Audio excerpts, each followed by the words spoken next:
Bonjour à toutes et à tous. Vraiment, c'est nouveau pour moi aussi, ce mode de fonctionnement. Donc, j'ai vraiment grand plaisir à vous accueillir nombreux. Je sais que vous êtes 67 à vous avoir inscrits à cette troisième édition du séminaire régional des acteurs de l'intégration. La crise sanitaire tellement inédite nous fait tous réfléchir à notre relation à l'autre, à nos pratiques professionnelles et dans le cadre de cette rencontre régionale au parcours d'intégration. Je vous remercie d'avoir participé et répondu rapidement à une enquête flash conduite par l'ORIV début juin, cherchant à identifier les impacts de la crise sur vos structures et vos perspectives d'action, et soyez vraiment assurés du souci constant qu'ont eu les pouvoirs publics à vous soutenir. Et deux, connaître les impacts de cette crise sur vos publics. La DAN, que vous connaissez bien, alors DAN, Direction de l'accueil, de l'accompagnement des étrangers et de la nationalité, a organisé le 12 juin une bilatérale pour effectivement aussi avoir un retour de terrain. Et c'est là que nous avons présenté les premiers retours de l'enquête flash. Et je remercie Philippe Boulanger qui aujourd'hui représente la DAN et qui est à nouveau à nos côtés pour ces travaux. Au niveau régional, côté pouvoir public, vraiment je suis là aujourd'hui tenue à excuser Monsieur Montello, Leandro, qui pilote le comité technique de l'intégration et qui a eu vraiment un empêchement voilà, de dernière minute. Donc, accepter ces excuses. Et puis la directe, qui là aussi reste toujours intéressée par nos travaux, bien entendu, qui a vraiment souligné cet aspect-là des choses, c'est pour ça que je vous le transmets.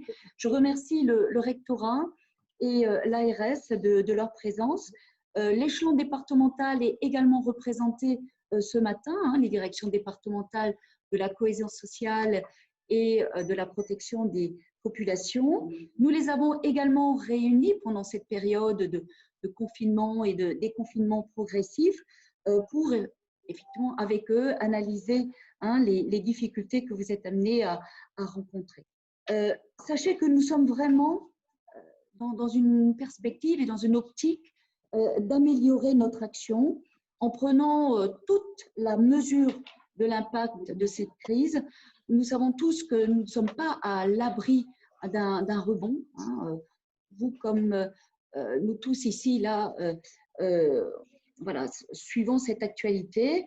Nous cherchons vraiment donc à prendre toute la mesure de l'impact de la crise sur le parcours d'intégration et par là même affiner les enjeux et les réponses à apporter.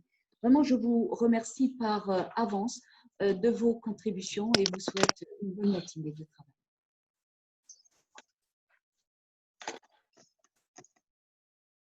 Alors, oui, donc effectivement, voilà, comme dit, je suis vraiment contente de la présence de Monsieur Boulanger et Muriel me dit que voilà, il me revient de lui passer la parole. À vous, Monsieur. S'il le souhaite, bien entendu, s'il le souhaite, bien entendu. À vous, Monsieur Boulanger. Oui, bonjour. Bonjour, vous m'entendez? Oui. Allô? On vous entend, oui. Vous m'entendez? Oui, on vous entend, Monsieur Boulanger. Bonjour. Bonjour à tous. Écoutez, merci d'accueillir en différé, en indirect, l'ADN à cet événement du Grand Est, donc le deuxième auquel j'ai l'honneur de pouvoir participer après celui du mois d'octobre, sauf erreur de ma part, organisé bien sûr par l'ADR avec l'ORIV. Donc du côté de l'ADN, il y a plusieurs informations qui ont déjà été communiquées lors de la consultation territoriale de juin dernier, mais il est bon sans doute de revenir là-dessus.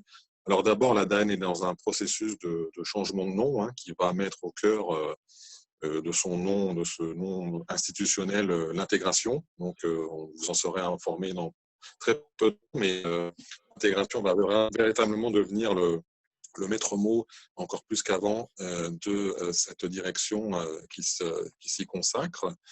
Dans les consultations territoriales que nous avons menées avec différentes régions il y a plusieurs informations qui ont été communiquées, notamment la reprise des plateformes de l'OFI et les formations présentielles du CIR, du contrat d'intégration républicaine, qui vont reprendre progressivement et qui devraient arriver à 100% avant la fin de l'année 2020.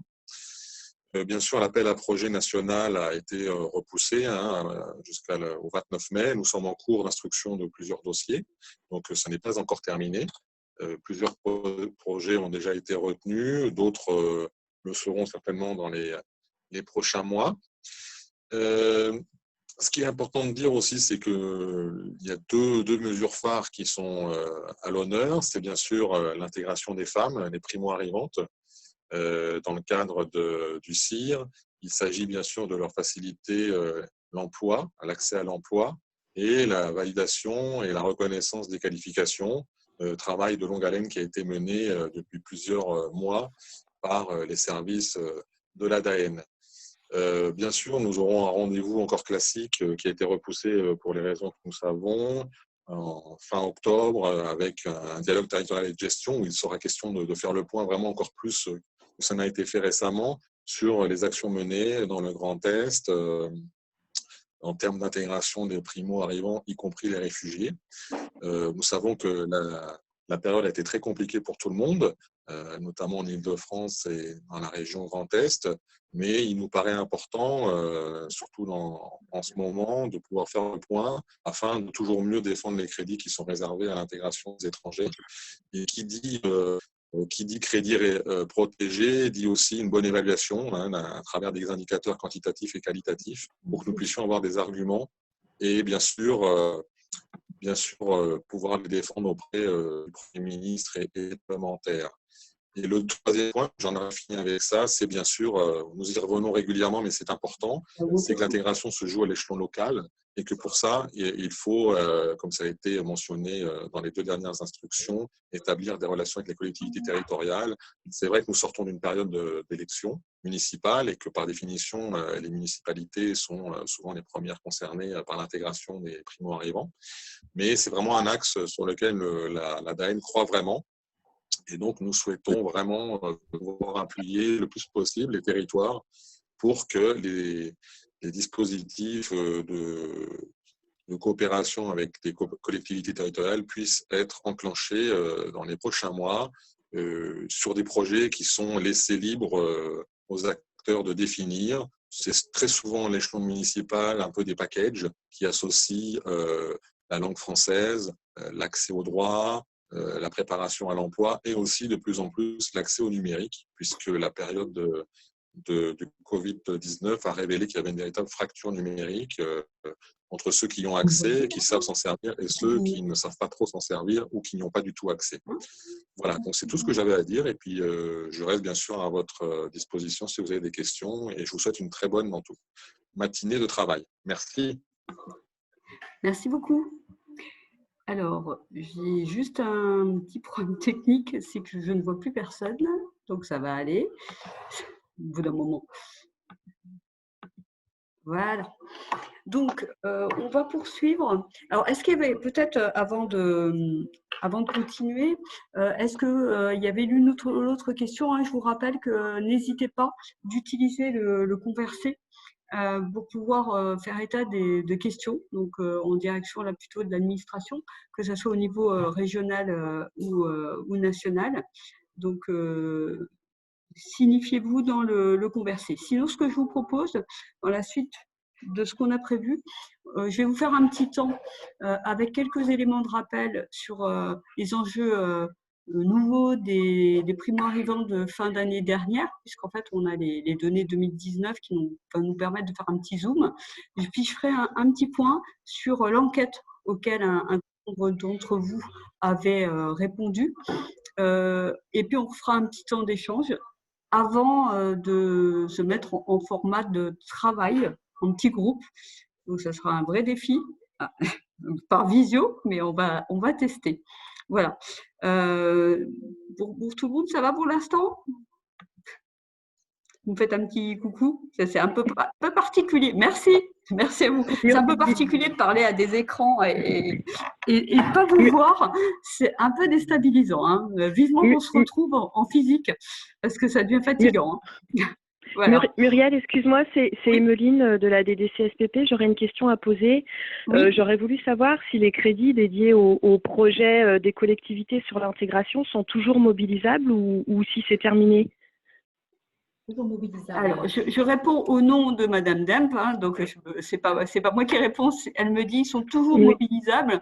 J'allais dire bien au contraire, hein, puisqu'effectivement le niveau central, la DAN, avait des crédits plus importants pour cette année hein, sur ce volet et qu'effectivement, ça reste d'actualité. Donc, s'il y a des projets dans l'Aube, je pense qu'ils seront… Oui, effectivement, il y a des débuts de projets alors qui sont au tout début de réflexion, mais qui pourront aboutir, je pense, dans le courant de l'été. On va y travailler pour la rentrée, donc je reviendrai vers la direction à ce moment-là. Donc, Safia Benamar prendra contact avec toi, Emeline, à ce sujet. Ok. Voilà. Super. Merci. Merci beaucoup. De rien. Je parlais donc de la présence immigrée. Le constat qu'on peut faire, c'est qu'on a un taux de présence immigrée sur le Grand Est qui est un peu inférieur à celui qui est relevé au niveau national, mais que cette présence, elle est quand même très variable selon les départements, qu'effectivement les départements les plus peuplés du Grand Est sont aussi ceux où on va retrouver la présence immigrée la plus forte. Pour autant, pour ceux où on a une faible présence immigrée, les arrivées récentes liées aux primo-arrivants et à la répartition des primo-arrivants sur le territoire national amènent quand même une réalité de population immigrée issue de pays très éloignés et pas forcément en lien avec ceux qui ont une histoire plus ancienne d'immigration. Si par exemple on regarde, vous allez le voir tout à l'heure, le profil de la Moselle, par exemple, on a une immigration historique ancienne plutôt de l'Union européenne, alors qu'on va avoir des immigrations sur la Haute-Marne, les Vosges, la Meuse, etc., qui vont être marquées en fait par plutôt une population non Union européenne, pour les arrivées les plus récentes. On reste au 5e rang des régions françaises pour la population immigrée.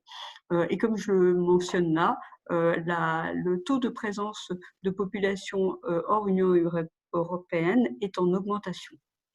Ce qui est intéressant là de regarder, puisqu'on vient de recevoir les données récentes du ministère de l'Intérieur, on a un nombre de titres de séjour. Donc, qui ont été délivrés en 2019. Donc, c'est des titres de séjour de plus de 3 mois qui concernent des personnes donc, hors Union européenne. Ce nombre est en forte augmentation sur le plan national, mais encore plus sur le plan du Grand Est, puisque sur le niveau national, on est à 6,1%, au Grand Est, on est à 10,2%. Les différences qu'on avait relevées lors de la présentation que j'avais pu faire l'année dernière au mois d'octobre restent d'actualité, mais continuent à être plus aussi marquées, on va dire. Il faut bien rappeler que la délivrance de titres de séjour affecte au niveau national comme pour le Grand Est, en premier lieu, des personnes qui viennent pour les études. Alors on en parle peu parce qu'ils ne sont pas signataires du CIR, du contrat d'intégration républicaine, mais quand on regarde la totalité des titres de séjour, c'est intéressant de le souligner. Par ailleurs, la deuxième raison des titres de séjour… Après, je n'entends plus. Ah, c'est vrai. Okay. Allô ? Compris, d'accord. La deuxième raison est une raison, la raison familiale, avec un niveau un petit peu plus élevé sur le Grand Est que sur le reste de la France. Là où la différence est particulièrement marquée pour le Grand Est, et ça c'est une permanence qu'on a depuis un certain temps. Excusez-moi, mais si quelqu'un est en train de parler, donc il faut couper son micro. Merci. Donc, bref, je t'en parlerai plus tard. Merci de couper le micro. Alors, la raison qui est la plus marquante en termes de différence, c'est les motifs liés à l'asile. Je ne peux pas, je n'ai pas de… les raisons liées à l'asile. Je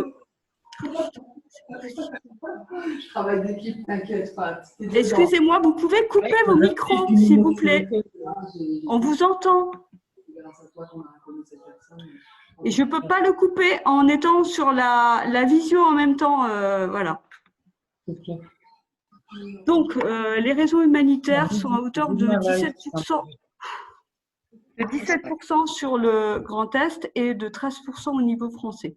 La différence, à l'inverse, c'est au niveau des réseaux professionnels. Donc, on voit quelque chose qui reste toujours aussi marqué, avec une présence pour des raisons liées à l'asile qui est plus forte sur le Grand Est que pour le reste du territoire national, même si bien évidemment que les raisons premières d'arrivée restent des raisons familiales.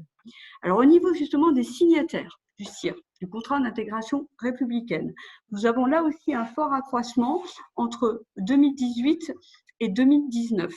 Il est à noter néanmoins qu'on se posait la question, en fait de cet accroissement et que peut-être que les données 2018 n'étaient pas tout à fait encore stabilisées. Donc, il faut prendre l'accroissement de 17,5% avec précaution.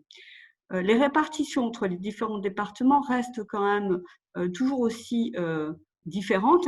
Je vais vous montrer du coup cette répartition par département. Comme vous le voyez, effectivement, on a une concentration des arrivées sur le Bas-Rhin, avec en deuxième département concerné la Moselle et en troisième le Haut-Rhin.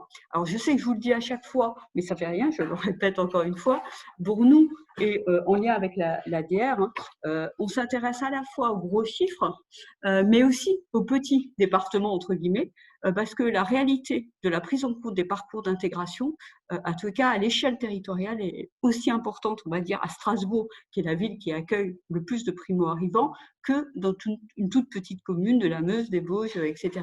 Ça ne va pas être le même type de travail engagé parce que le contexte n'est pas le même, mais en tout cas, de la place où on est en termes d'accompagnement de la politique publique, ça reste un enjeu clé. Donc tout à l'heure, j'évoquais avec vous la situation des motifs pour lesquels en fait on arrive sur le territoire du Grand Est. Ici, vous avez la répartition par type de séjour des signataires du CIR, donc ce n'est pas tout à fait la même chose que ce que j'évoquais précédemment. Et vous voyez effectivement que le poids des signataires pour les questions d'asile est particulièrement marquant par rapport au familial. Mais si vous prenez mon schéma suivant, c'est encore plus intéressant puisqu'on a des différences très marquées selon les départements. Alors pour l'illustrer, je vais prendre deux départements qui présentent des physionomies différentes. Le Haut-Rhin, qui en fait a plutôt des arrivées marquées par des raisons familiales et un peu moins pour des raisons d'asile.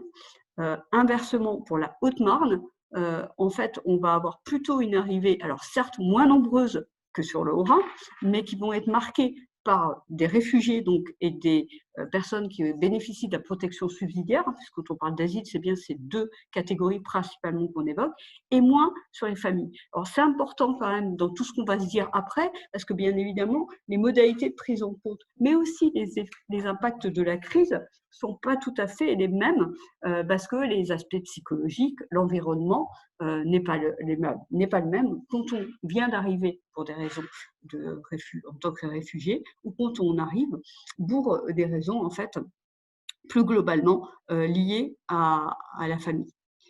Voilà un petit peu les quelques chiffres que je voulais vous donner. Je vous propose de poursuivre tout de suite sur les quelques enseignements issus de l'enquête.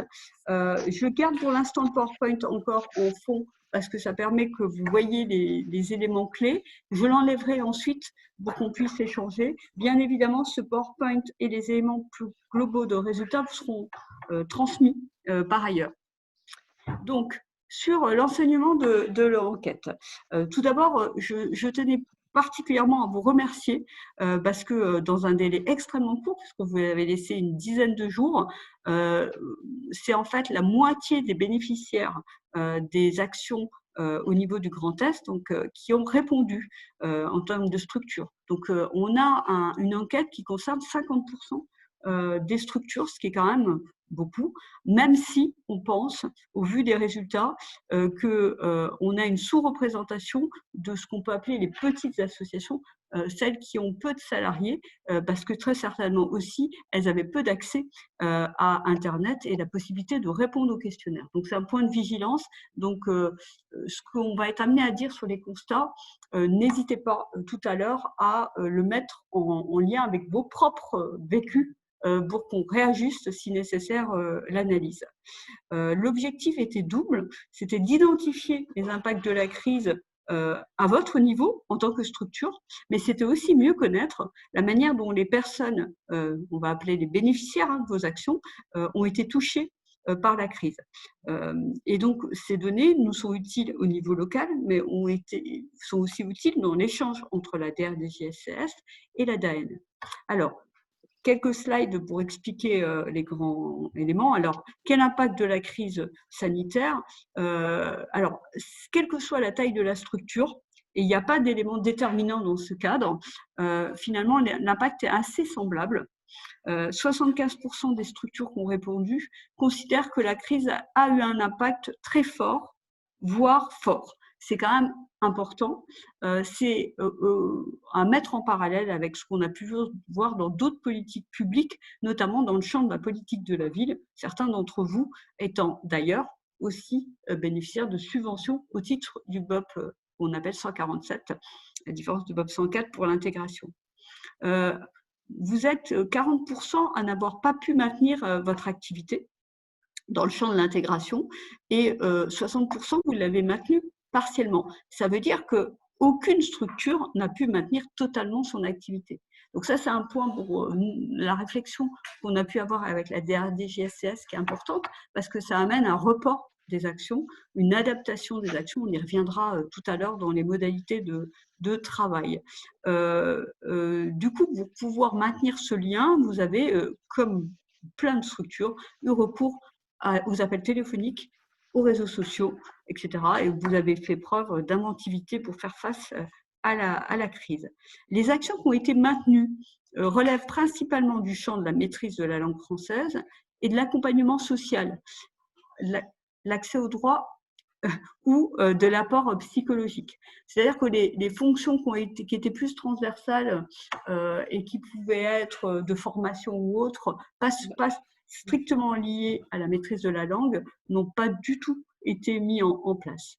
Sur le plan financier, finalement, il y a quelque chose d'assez intéressant, c'est que vous avez mis en avant, les structures qui ont répondu, que vous n'avez pas trop été en difficulté pendant la période de la crise, parce qu'il y a eu aussi des aides mises en place, notamment les reports de charges, mais ça nous amène à nous questionner sur les mois qui vont venir, puisque les reports de charges, ça veut bien dire ce que ça veut dire, il va falloir les payer à un moment donné, et si les subventions n'arrivent pas dans les temps ou les activités ne peuvent pas reprendre, ça va poser un certain nombre de difficultés. Du coup, assez logiquement, ce qui est apparu, c'est quand même une demande de soutien. Vous avez fait état qu'un impact financier était très certainement prévisible et à venir, mais l'ampleur est à ce jour difficilement identifiable. Dans les échanges qu'on a eus avec la DRDJSCS, c'était de se dire que, d'où l'intérêt de ce temps d'échange et de la mise en réseau, pour être en vigilance sur la manière dont les choses pouvaient évoluer. Du coup, on peut identifier deux types de soutien qui ont été exprimés. Un soutien, donc dans la phase dans laquelle on se situe maintenant, de l'après-confinement, etc. Un soutien d'ordre financier, avec le maintien des subventions, l'obtention des subventions ou une demande d'information sur l'obtention des subventions, parce que les modalités, on n'est pas au même niveau dans tous les départements. Le soutien face aux coûts supplémentaires liés à la crise et au déconfinement. C'est-à-dire que on évolue aussi avec la situation, les protocoles sanitaires mis en place pendant un certain temps, la limitation du nombre de personnes, etc., bien évidemment, vous a affecté dans les actions mises en œuvre. Vous avez fait état aussi d'un besoin de soutien dans l'accompagnement à la reprise des activités à plusieurs niveaux. Il y a un enjeu d'adaptation au niveau des compétences des salariés, parce que du coup, il faut travailler différemment et qu'on n'est pas à l'abri d'une prochaine crise, ce que évoquait Madame Dembe au départ. C'est aussi peut-être le plus criant qui est ressorti, et ça c'est aussi un élément qu'on voit dans d'autres politiques publiques comme la politique de la ville, c'est la mobilisation des bénéficiaires des actions.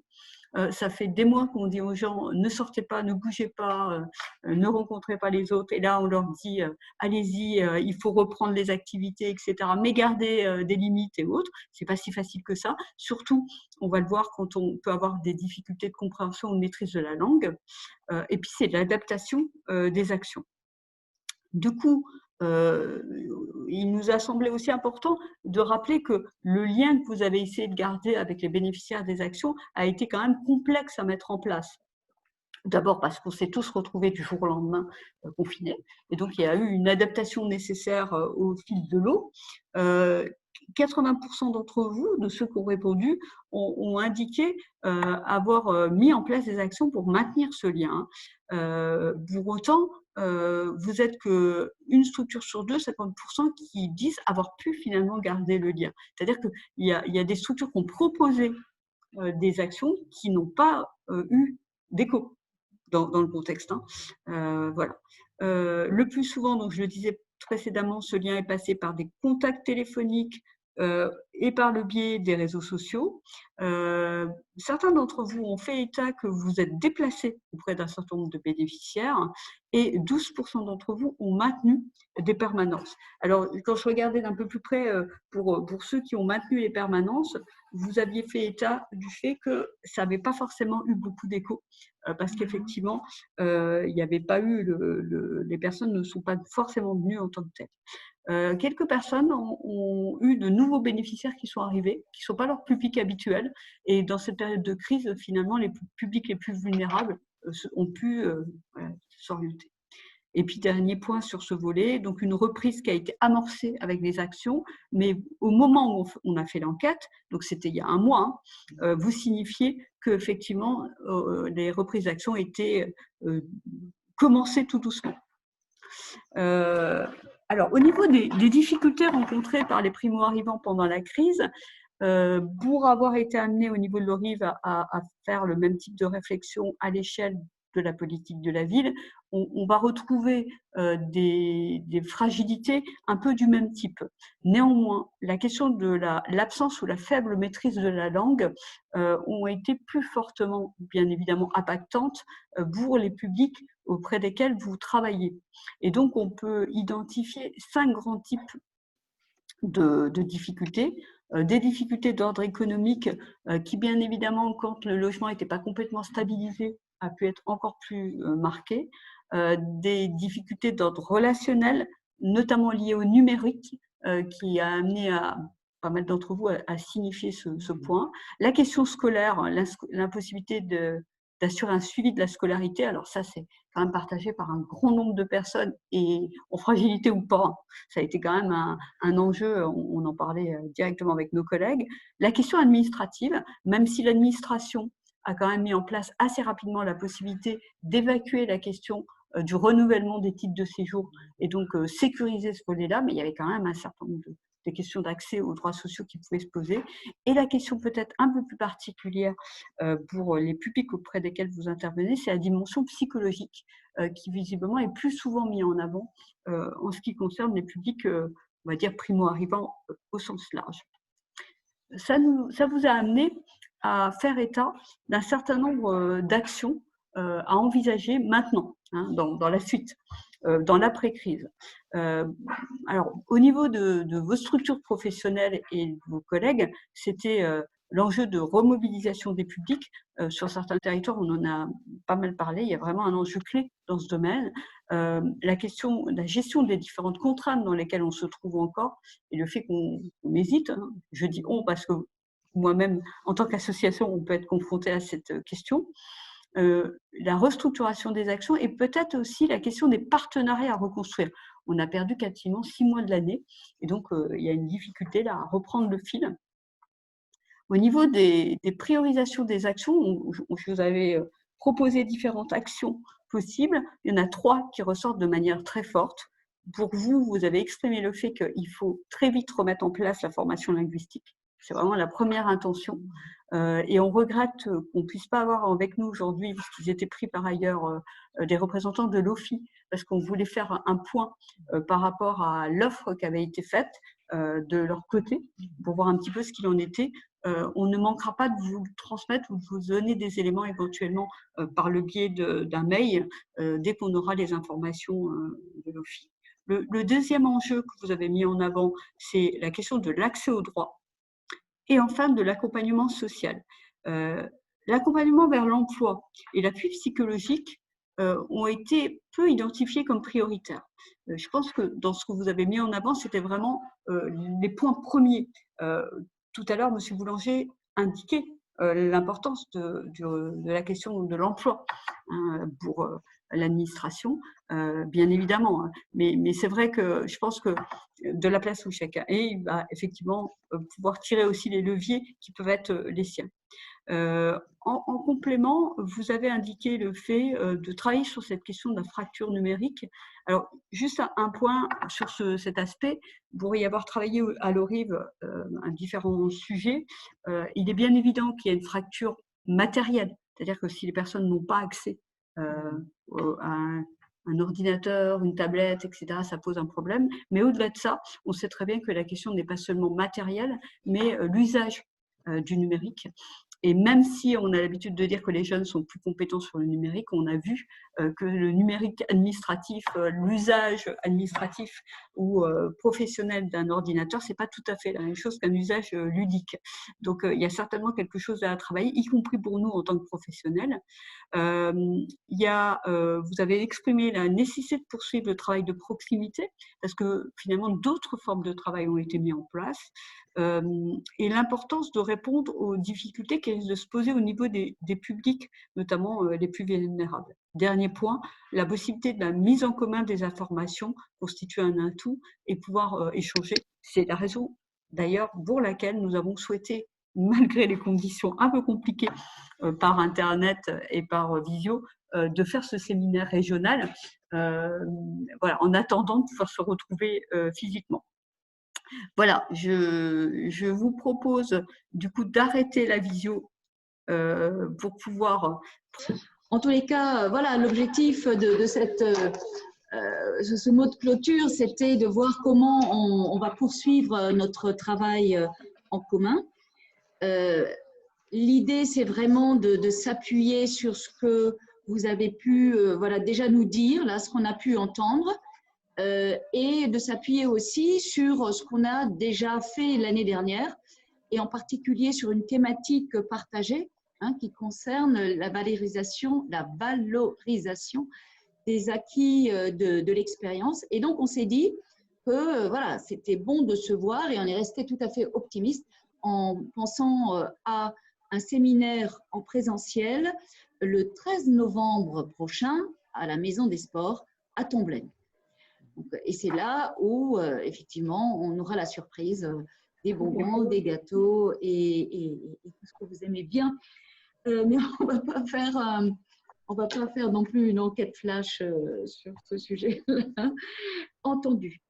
Ceci dit, moi, j'entends absolument l'importance du partenariat, puisqu'il y a un vrai enjeu de garder le lien, de le restaurer et d'en créer de nouveau.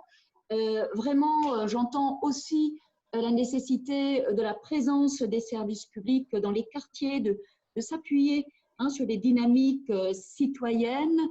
Bien entendu aussi, voilà, le fait de souligner qu'on s'appuie sur le potentiel des publics et sur nos modèles d'intervention. On voit bien qu'il y a un avant et il y a un après. Il faut vraiment en tirer les enseignements et c'est vraiment ce qu'on a voulu faire et par l'enquête flash et par les réunions qu'on avait avec les directions départementales et la préfecture. Et donc, ce séminaire de ce matin devait absolument nous permettre d'affiner, d'aller dans les interstices, de sortir de ce que l'on pense savoir. Et je remercie beaucoup l'intervention de monsieur qui nous a montré, en parlant d'abord de ce qu'il connaît, c'est-à-dire des associations, de dire à quel voilà, il faut vraiment trouver de nouvelles formes d'action. Et nous, État, c'est pareil, quoi. On ne peut plus. Et bien sûr, dans cette vision systémique, mais aussi de là où nous sommes, nous voyons bien qu'il faut qu'on pense aussi l'action publique différemment. Donc, merci de cette présence sociale, merci du relais que vous avez tenu au plus près, au quotidien, hein, du relais des collectivités territoriales et de l'État. Franchement, je pense aussi, comme le dit Myriam, qu'il nous faut de nouveaux outils, hein, et qu'on doit capitaliser sur ces nouveaux outils. Alors, je sais que ce n'est pas la première fois qu'on le dit, mais c'est d'autant plus important, hein, je me rappelle du séminaire du mois d'octobre, où déjà ça a été avancé, donc ça prend vraiment une coloration toute particulière aujourd'hui. Donc, effectivement, on a parlé de cette plateforme, hein, comment dire, des adultes relais, quoi, qu'on a mis en place pour effectivement rompre cet isolement et qu'on capitalise, hein, sur nos ressources humaines. Donc là, franchement, il faut vraiment qu'on pense à ça, à la fois faire témoigner, mais aussi qu'on voit comment on engrange là-dessus, comment voilà, on recense ça vraiment au plus simple pour améliorer cette vie quotidienne. Et vous voyez, aujourd'hui, hein, je voudrais particulièrement saluer la prouesse de Lorive, d'avoir cherché, voilà, d'être tout de suite rentrée dans ces nouvelles techniques, hein, parce que nous le faisons régulièrement avec elle autour de la politique de la ville, autour de l'intégration. Alors, moi, je suis une très active autour de l'audio, donc je trouve déjà, c'est déjà bien, mais bon, la visio apporte ce petit plus à défaut de se voir. Je voudrais simplement excuser Monsieur Philippe Boulanger, qui a été pour le coup déconnecté et qui ensuite a été happé par son activité. Merci infiniment pour tout ce que vous faites, pour vraiment ce désir, cet enthousiasme de le faire partager et d'être dans cette vision du collectif, hein, qui nous permet d'avancer et de donner du sens à notre action. À bientôt.